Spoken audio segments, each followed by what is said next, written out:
होना चाहिए। Chief justice की जानिब से रिमार्क्स दिए गए। ये सारा मामला सिर्फ इमरान खान की हद तक नहीं, दरखास्त पर फैसले के दीगर मुकदमात पर भी असरात होंगे। जज की जानिब से रिमार्क्स दिए गए।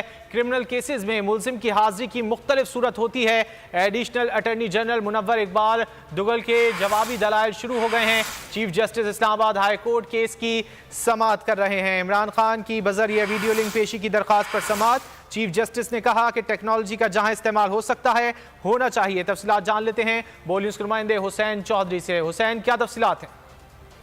जी देखिए, साबिक वज़ीर-ए-आज़म इमरान खान ने वीडियो लिंक के जरिए इस्लामाबाद की अदालतों में पेशी की दरखास्त दायर की थी। उस पर चीफ जस्टिस आमिर फारूक समाअत कर रहे हैं। जो सलमान अकरम राजा हैं इमरान खान के वकील, वो आज पेश नहीं हुए। वो सीना हाई कोर्ट में थे, लेकिन वहां से वो वीडियो लिंक के जरिए पेश हुए। उनका कहना था कि मैं मीशा शफी केस पर इन्हिसार करना चाहूंगा।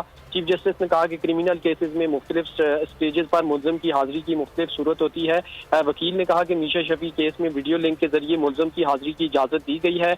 और वकील इमरान खान का कहना था कि इमरान खान को अदालतों में हाजिरी के वक्त सिक्योरिटी मसाइल का जो है वो सामना है। दूसरी जानिब जो वफाक की जानिब अटॉर्नी जनरल मुनव्वर इकबाल दुगल हैं, वो अदालत में पेश हो गए हैं और वो इस वक्त रोस्टम पर आ गए हैं और मुख्तलिफ केसों का वो हवाला दे रहे हैं। चीफ जस्टिस ने उनसे पूछा है कि क्या इमरान खान जो है वो उनका वीडियो लिंक के जरिए बयान या उनकी पेशी जो है वो हो सकती है, इस पर जो है वो दलाइल दें। और इस वक्त एडिशनल अटॉर्नी जनरल अपने दलाइल जारी रखे हुए हैं। जी ठीक है, देने का सिलसिला इस वक्त जारी है। इस बारे में आपसे जानते रहेंगे हुसैन चौधरी, बहुत शुक्रिया।